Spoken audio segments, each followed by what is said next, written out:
Okey. Bismillahirrahmanirrahim. Assalamualaikum. Sebelum Ika share lebih lanjut, macam mana yang MC tadi dah perkenalkan, Ika tambah sikitlah, okey, tentang diri Ika. Okey, nama penuh Ika Puteri Zulaikha Firzia binti Said Mahzir, atau lebih mudah dikenali dengan nama Facebook Ika Said Mahzir, ataupun username di mana-mana akaun Puteri Ika. Ika adalah seorang guru sekolah rendah di Banting. Sekarang insya-Allah bakal berumur genap 30 tahun bulan 10 ni. Ika dah berkahwin selama hampir 7 tahun, exactly 6 tahun 9 bulan. Ika dah alami masalah haid tak teratur sejak 2009. Maksudnya masa umur 16 tahun. Dan pada 2017 lah kali pertama didiagnose, disahkan mengalami PCOS. PCOS ni nama panjang dia Polycystic Ovary Syndrome, atau kalau istilah kampungnya orang lebih mudah sebut masalah hormon tak stabil. Biasa kita sebut hormon tak stabil tu, itu sebenarnya salah satu tanda PCOS, tanda-tanda paling major lah. Okay? Dan pada tahun 2019 dikesan ada retroverted uterus ataupun rahim terbalik. Jadi sepanjang tempoh daripada tahun 2009 hinggalah ke sekarang, Ika dah berikhtiar macam-macam. Kalau nampak dekat sini, ke hospital sudah, ke klinik homeopati sudah, perubatan tradisional, functional medicine, chiro, aromaterapi, ruqyah, boleh kata apa sahajalah yang dicadangkan, disarankan, kita cuba selagi ada kemampuan dan selagi ada kesempatan. Jadi PCOS ni dia sebenarnya common dah sekarang. Boleh kata 1 dalam 10 orang perempuan mesti ada yang mengalami masalah PCOS ni. Dia dah terlampau common sehingga kan kalau kita pergi jumpa doktor, selama saya berikhtiar ni, boleh kata 6 orang doktor dah Ika jumpa, dan ke-6 doktor semua cakap benda yang sama. Cuma kata biasa dah ni. Jadi maksudnya benda ni biasa. Maksudnya biasa tu bukanlah maksudnya kita boleh ambil endah. Okay? Sebab dia boleh affect banyak sangat benda dalam kehidupan seharian, which Ika akan share sedikit selepas ni. Okay? Itu sedikit tentang diri Ika. Kalau nak share betul-betul daripada awal sehingga sekarang, panjang sangat cerita dia sebab banyak liku-liku yang dihadapi. So secara ringkasnya itulah. Ya. Jelas tak suara Ika? Jelas. Jelas sangat. Okay, ini adalah gejala PCOS yang Ika alami.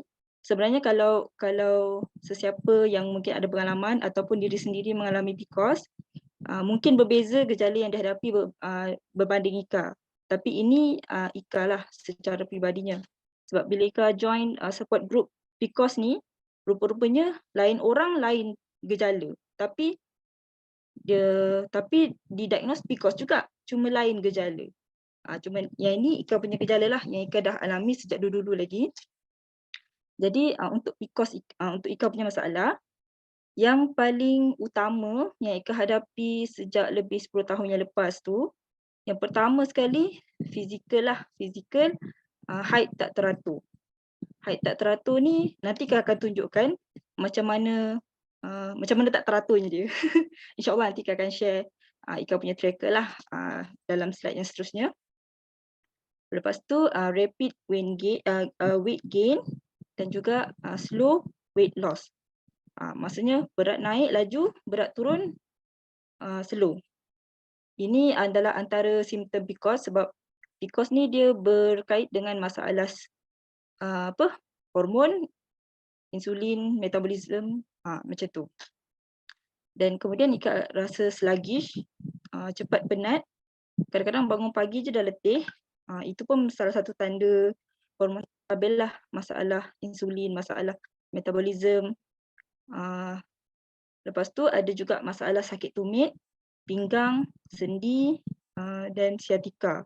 Sciatica ni dia macam rasa ngilu saraf lah, yang Ika rasa daripada pangkal peha, pinggang. Daripada pinggang sampailah ke buku lali. Macam seolah-olah urat dekat situ tu, dia punya sakit dia tu menjala. Tak tahu nak cakap macam mana. Tapi macam tu lah. Ika pun baru-baru je ni tahu istilah dia adalah sciatica ni. Dan ini adalah kebanyakan masalah ni macam sakit tumit, pinggang, sendi ni semua adalah disebabkan inflammation, keradangan. Kalau sesiapa yang ada PCOS ni memang dia sangat-sangat cenderung untuk mengalami keradangan lah. Sebab memang banyak simptom PCOS ni dia disebabkan keradangan. Jadi dan keradangan ni banyaklah dia punya punca. Boleh jadi pemakanan, boleh jadi lifestyle, boleh jadi ubat-ubatan, macam-macam lah. Seterusnya adalah emosi, mood swing. Ini masalah mood swing ni biasalah orang perempuan kan, kita ada rasa marah, sedih, anxious. Dan Nika pula benda ni dia disebabkan oleh masalah fizikal tadi tu. Bila haid tak teratur, kita rasa mudah nak bersedih lah. Dulu sebelum kahwin, kita mungkin tak terlampau fikirlah. Tapi bila dah kahwin, dia jadi salah satu faktor yang menyedihkan. Sebab kita dah ada suami kan. Dan haid ni bukannya benda yang kita boleh fikir pasal diri kita je. Bila dah bersuami, kita kena consider suami juga. Jadi benda ni buat Ika jadi macam cepat rasa sedih. Kadang-kadang duduk sesenyap, duduk seseorang, bersedih lah, rasa macam kita ni tak sempurna ke sebagai perempuan, macam tu. Lepas tu bila weight gain, weight loss ni, biasalah kita akan rasa anxious, kita rasa malu nak berdepan dengan orang, kita rasa low self esteem, lepas tu rasa nak marah-marah ni. Sebab bila kita penat, bila kita cepat penat, kita rasa cepat marah, betul tak? Macam seolah-olah tak cukup rehat. Bila sakit pinggang, sakit sendi pun rasa nak marah. Dan lagi Ika cikgu ni tahu-tahu je lah kan, kita bekerja, boleh kata lebih daripada separuh hari kita tu berdepan dengan kanak-kanak. Jadi kanak-kanak ni kita tahulah dia fitrahnya memang mencabar kesabaran. Kan, dia memang apa orang kata, fitrahnya lah, fitrah kerja sebagai cikgu ni memang macam tu. Memang ada stres-stres sendiri yang kita kena hadapi kan. Lepas tu dari segi mental, brain fog. Maksudnya Ika jadi susah nak fokus. Maksudnya bila buat kerja tu susah nak fokus lah. Tak boleh nak duduk dalam masa yang lama untuk buat sesuatu kerja. Mesti rasa nak distracted. Lepas tu jadi susah nak ingat benda. Kadang-kadang tengah cakap pun, apa aku nak cakap tadi apa point dia? Macam hilang macam tu. Jadi senang lupa. Dan indecisive, susah nak buat keputusan. Jadi cikgu ni banyak benda yang kita perlu macam kena fikir. Macam all the time kita kena fikir. Nak ajar apa kena fikir. Budak buat hal nak kena fikir apa tindakan kita supaya tak menyebabkan masalah di kemudian hari. Lepas tu macam-macam lah kan. Jadi memang jadi cikgu ni fizikal memang kena tip top lah kan. Emosi pun sama, mental pun lagilah. Sebab kita berdepan dengan klien kita iaitu kanak-kanak kan.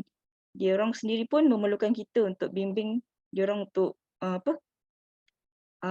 bawa diri. Kalau kita pun terkandas, macam mana kita nak didik dia orang kan. Jadi menjadi masalah lah. Maksudnya gejala PCOS ni sedikit sebanyak mengganggu gugatlah Ika punya kualiti kehidupan seharian. Okay, ini sebelum berjumpa dengan Alora. Okay, kita tengok dekat sebelah ni. Selepas berjumpa dengan Alora, dari segi berat badan belum kurus, belum slim lagi, tapi Ika boleh kata berat badan maintain. Maksudnya dah tak cepat naik macam dulu. Dari segi pemakanan, Ika tak adalah berdiet sangat-sangat. Tapi masih dalam kawalan lah, berbanding masa kita bujang dulu kan makan macam tak pernah makan. Tapi bila dah kahwin ni kita dah ada kesedaran sedikit, bolehlah kawal pemakanan. Tapi berat badan Ika maintain. Maksudnya dia setakat ni tak naik lagi. Tak menaik macam dulu-dulu, makan sikit pun jadi naik. Sebab mungkin kita kurang exercise ke, ataupun pemakanan yang kurang sesuai ke, atau mungkin sebab pengambilan ubat-ubat tertentu ke, kan. Kemudian Ika rasa lebih cergas, tak cepat letih, tak macam dulu. Dulu dia punya sluggish tu tahap apa tahu? Pernah masuk kelas, ajar, tapi dari meja je. Maksudnya mengajar, tapi dari satu tempat je, tak berjalan. Tahap dia punya sluggish, letih. Tapi tak adalah selalu macam tu, sebab kita pun tahu itu bukan cara yang betul kan nak mengajar. Tapi nak katanya pernahlah sampai tahap tu. Kemudian psikiatrik yang ini hilang terus sampai sekarang tak muncul dah. Alhamdulillah lah dengan izin Allah kan. Dan yang terakhir ni, yang terakhir pula untuk fizikal lah. Kebas, sakit tumit, sakit tulang ekor, sakit sendi ni berkurang secara mendadak. Kalau dulu macam Ika suka makan depan TV. Kita duduk bersila lah kan depan TV. Ataupun buat kerja ke dekat atas lantai duduk lama, selalu cepat kebas. Bila cepat kebas, susahlah nak berjalan kan lepas tu. Lepas tu sakit tumit. Sakit tumit ni biasa Ika rasa lepas bangun tidur atau biasa bila duduk lama. Sakit tulang ekor pun sama. Lagi kerja cikgu ni kita berdiri sepanjang masa kan. Bila mengajar tu sepanjang masa. Kalau masa mengajar tu tak ada banyak gap, lagilah turun naik tangga apa semua. Jadi sakit-sakit ni memang selalulah dialami kan. Tetapi lepas pakai Alora, Ika pakai Alora waktu bekerja. Maksudnya waktu bekerja lah, waktu sekolah kan. Sakit-sakit ni dah kurang sangat-sangat. Boleh kata kalau dulu setiap hari, sekarang ni mungkin sekali ke seminggu. Itu pun kalau contoh kerja berat ke, ataupun bila kita ponteng-ponteng pakai Alora ke, dia datanglah. Okay, itu dari segi fizikalnya. Dari segi emosi, yang ini bagi Ika agak mengejutkan lah. Sebab Ika pun tak sangka dia boleh efek emosi juga. Mungkin sebab peraliran darah lebih lancar ke kan. Jadi emosi Ika lebih terurus dengan kepala. Ika pernah cakap dekat suami Ika cakap dah tak rasa macam nak marah-marah macam dulu. Rasa macam lebih relax, lebih tenang. Memang ada rasa kadang-kadang marah dan sedih tu adalah, tapi tak semacam dulu. Dulu macam terlampau macam boleh dalam sekelip mata je berubah. Mula-mula senyum-senyum, lepas tu tiba-tiba masam. Dia punya mood swing tu punyalah laju dia swing kan. Tapi sekarang alhamdulillah okey. Kurang anxious. Ika ni nama je cikgu tapi Ika ni introvert lah juga, kiranya macam kita selalu ada rasa anxious lah nak berdepan dengan orang ramai kan. Dan lagi kerja Ika ni memang kena berdepan dengan orang ramai, dengan murid, dengan ibu bapa, dengan PPD dan siapa-siapa lagi lah, community kan. Tapi alhamdulillah mungkinlah Ika rasa sebab perkaitan dia tu adalah dengan peredaran darah tadi tu. Okay, kita lebih relax. Dan mungkin juga sebab Ika rasa dengan pemakaian Alora, Ika dapat deep sleep. Jadi itu pun membantu Ika mengurus emosi juga. Kadang kita ni penat, cepat marah apa semua tu sebab kita tak cukup tidur je. Tak cukup tidur yang berkualiti kan. Dan yang ni paling best, lebih mudah fokus. Maksudnya Ika boleh duduk lama settle satu kerja. Masuk settle satu kerja tu macam jadi cikgu ni banyak kerja tau. Macam minit mesyuarat lagi, laporan lagi. Apa-apalah banyak benda-benda yang perlu kita duduk diam depan laptop buat kerja. Kalau dulu kan tak settle satu minit mesyuarat dah sibuk, rasa macam nak buat benda lain lah, nak tengok TV lah. Macam kita tak boleh nak fokus. Tapi alhamdulillah sekarang Ika boleh duduk satu-satu masa settlekan satu-satu kerja. Tapi still lah kena rehat. Okay, itu perubahan yang Ika boleh rasakan lah selepas memakai Alora. dari segi pengurusan simptom-simptom PCOS yang Ika alami dalam kehidupan seharian Ika. Okay.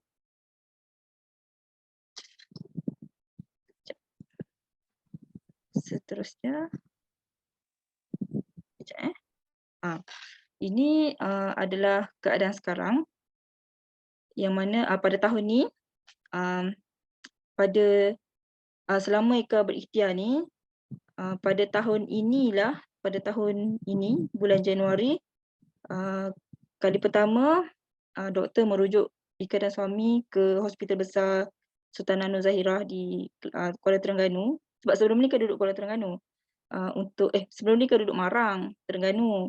Tapi kita berikhtiar dengan rawatan dengan doktor kat sana lah. Tapi baru tahun ini, selama 6 tahun lebih berkahwin ni, baru tahun ini, awal tahun hari tu dirujuk ke hospital besar untuk buat rawatan IVF. Disebabkan masalah hormon ni dan juga isu kesihatan suami jugalah. Jadi bila ke HSNZ, ada beberapa isu yang tak boleh dielakkan, kami dinasihat pula pergi ke hospital lain di sekitar KL atau Selangor yang menerima kes kami lah. Yang itu pun panjang ceritanya, tapi Ika cerita surface je lah ya. Jadi bulan 2 tu dinasihatkan untuk ke hospital lain lah atas isu-isu teknikal. Jadi kami berdua, Ika dengan suami pun decide nak pindah balik Selangor. Dan Alhamdulillah pada bulan lepas Ika dapat pindah ke Banting. Kiranya baru je lah bekerja dekat Banting ni dan PJJ dengan husband. Jadi plan untuk IVF tu Allahualam, tak tahu lagi bila boleh diteruskan sebab apa-apa hal pun kena tunggu suami balik lah kan, betul tak? Jadi disebabkan sekarang ni Ika free from any treatment, tak ada apa-apa rawatan dengan doktor. Jadi Ika pun cakap dengan suami, kata nak ikhtiar Alora pants. Sebab sebelum ni Ika hanya guna socks, stokin sahaja. Jadi bila disebabkan free ni, maksudnya tak ada ambil ubat, tak ada apa, Ika cakap nak ikhtiar dengan Alora je dulu. Okay. Ini Ika cakap tentang masalah kitaran haid Ika tu. Kalau boleh tengok dekat sini, pada tahun 2021, ini adalah Ika punya rekod haid. Kalau boleh nampak warna merah dengan palang coklat ni adalah keadaannya. Maksudnya bleeding dan spotting. Ika tak adalah nak cerita mana satu period, mana satu istihadah. Tapi nak katanya sepanjang setahun inilah keadaannya bila keluar haid ataupun istihadah tu. Dia punya bleeding tu. Bleeding dan spotting. Jadi kalau kita tengok secara mata kasar, boleh nampak lagi banyak hari Ika ada pendarahan berbanding hari yang Ika bersih. Betul tak? Begitu juga pada tahun 2022, pada tahun lepas. Tapi tahun lepas ni, dari pertengahan hingga ke Disember, nampak banyak bersih sedikit sebab waktu ini Ika dalam rawatan. Jadi Ika diberikan ubat hormon lah untuk baiki hormon. Jadi yang berkosong tu adalah di mana Ika ambil pil lah kan. Jadi bila ambil pil tu dia jadi teratur lah sedikit, tapi tak adalah teratur mana pun. Dia masih lagi macam hairwire lah juga kat situ, tapi lebih banyak lah waktu yang Ika bersih. Jadi bila dekat Disember ni dah stop ubat, kan macam Ika cakap tadi, Januari baru dirujuk untuk IVF kan. Jadi waktu starting Januari hinggalah sekarang ni Ika tak ada makan apa-apa ubat. Tak ada apa-apa rawatan lah setakat ni. Sebabnya Ika tengah tunggu suami balik untuk kita teruskan rawatan IVF dekat Selangor kan. Jadi sepanjang Januari hingga sekarang masih lagi tak teratur. Kalau boleh tengok, masih lagi ada pendarahan, ada spotting. Ini memang masalah yang menjadi kegelisahan lah, sebab apa yang you all boleh nampak depan mata sekarang ni adalah apa yang Ika alami selama lebih 10 tahun. Jadi boleh bayangkan tak macam mana jadi stresnya tu. Ini kiranya banyaklah juga waktu kosong. Waktu bujang dulu pernah selama 4 tahun Ika tak ada langsung waktu bersih. Kiranya ada spotting, bleeding, sampailah 4 tahun berturut-turut. Kiranya dalam setahun tu sehari 2 je bersih. Ini nampak banyaklah juga bersih kan, sebab ini lepas Ika dah kahwin. Mungkin sebab sebelum kahwin tu ada buat rawatan juga, jadi nampaklah ada perubahan sedikit kan. Jadi ini Ika nak tunjuk pemakaian Alora adalah pada bulan Februari. Starting Februari, Ika beli Alora. March Ika baru start pakai. Dan buat kali pertamanya selama 10 tahun lebih, pada bulan Jun, buat kali pertama ya, pada bulan Jun, Ika punya haid datang tepat pada masanya dan on the dot 8 hari, 7 hari lah kiranya kan, 7 hari seminggu. Ini adalah dapatan terkini yang pada Ika sangat-sangat Ika syukurilah, sebab bayangkanlah selama 14 tahun, yelah daripada umur 16 kan, selama berbelas tahun Ika ikhtiar, Ika tak pernah jumpa lagi ni, tak pernah lagi jumpa period yang tepat pada masanya dan cukup 7 hari. Maksudnya ini adalah contoh kitaran haid yang normal dan sihat.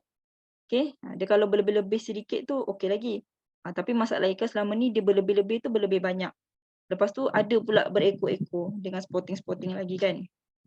Tapi alhamdulillah buat pertama kalinya pada bulan lepas, period tu datang dengan normal. Okay. Dan Ika pun tak tahulah, mungkin salah satu faktornya Alora, sebab Ika tak ada makan apa-apa ubat lain, kecuali adalah juga makan suplemen, tapi tak konsisten. Kiranya yang Ika konsisten waktu sekarang ni adalah Alora sahaja. Okay. Ini tentang kitaran haid tadi.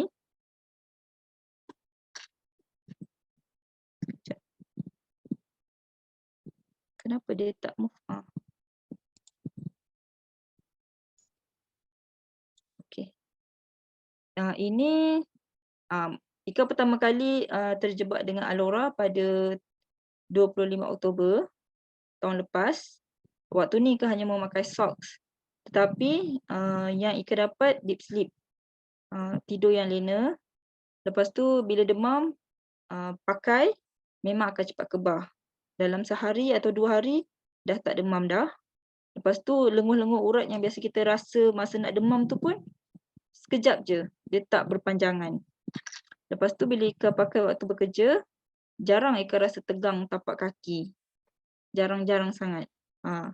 So itu yang Ika dapat rasalah. Kiranya untuk impak yang besar waktu pemakaian waktu pemakaian stokin Ika tak dapat sangat.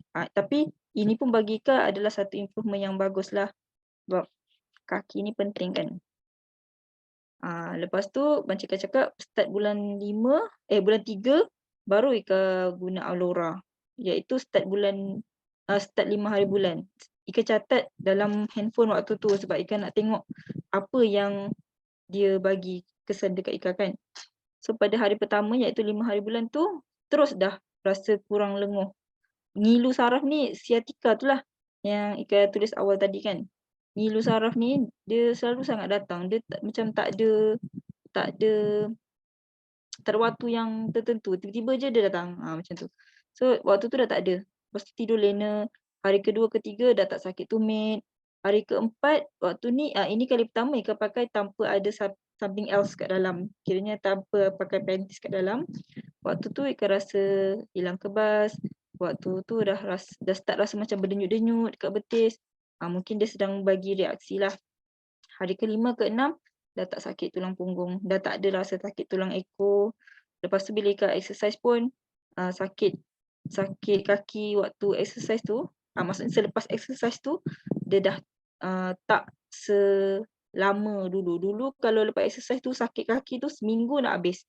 Tapi waktu ni Ika pakai 2-3 hari habis dah. Macam dah kurang dah. Tak tengok ni, hari ke-8 dah kurang, boleh naik turun tangga laju. Kalau tak kan bila kita sakit otot lepas bersenam kan nak naik tu ya Allah seksa kan. So ini Ika rakam, Ika rekod kesan tu sampai 8 hari je, sebab lepas 8 hari tu memang dah okey dah. So Ika pun malas nak catit lagi dah.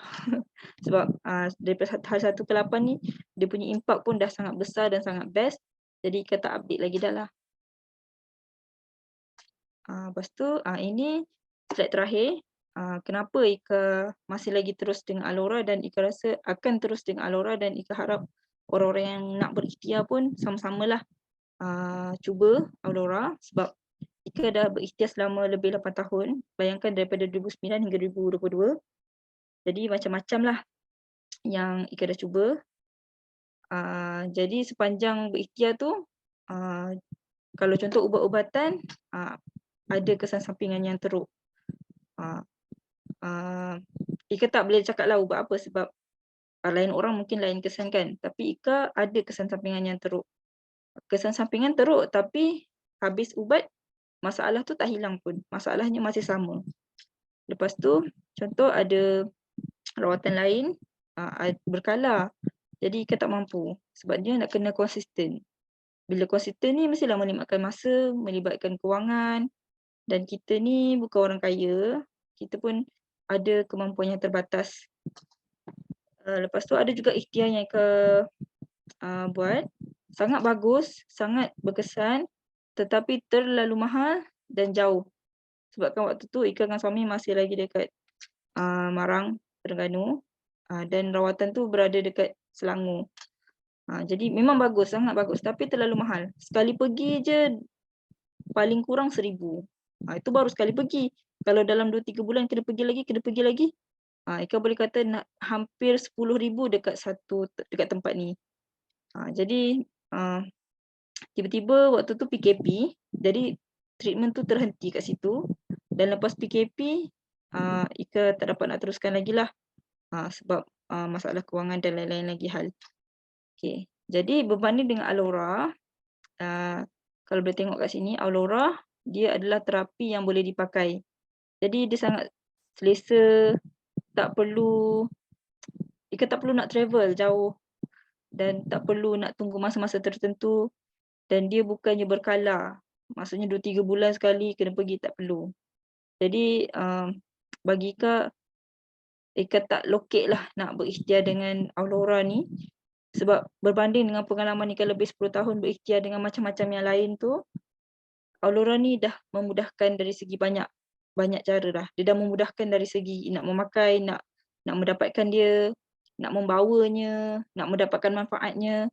Jadi itulah kenapa Alora. Kenapa Ika memilih Alora, dan Ika harap dengan perkongsian Ika ni dapat memberi inspirasi dan harapan lah kepada orang-orang yang mungkin sama nasib dengan Ika, yang tak tahu nak buat macam mana lagi ni kan, masalah PCOS ni kan. Jadi insya-Allah kalau masih mencari, boleh cuba dengan Alora. InsyaAllah lah. Rasa dah cakap panjang dah kot. Itu saja.